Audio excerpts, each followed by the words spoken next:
පුද්ගලයාගේ සම්බන්ධතාවය ඇති වෙනවා.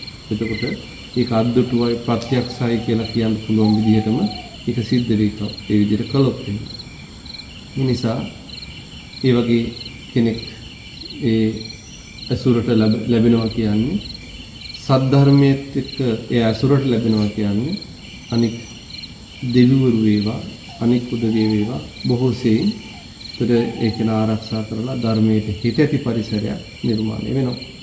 නිසා ඒ ගැනත් ඒ ආනිසංසදායක විදිහට දක්වන්නට ආනිසංසත් දකින්නට ඒ වගේම තමයි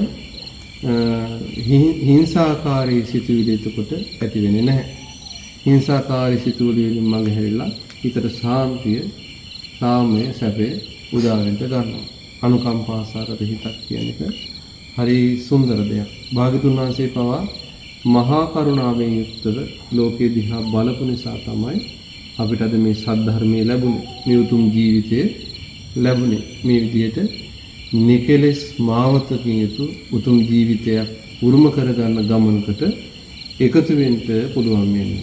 ඒ නිසා නික්ලේශී උතුම් මාර්ගය කියන්නේ මොකද්ද? ආර්ය අෂ්ටාංගික මාර්ගයේ හැසිරීමෙන් නිකලස් බවට පත්වන නිසා.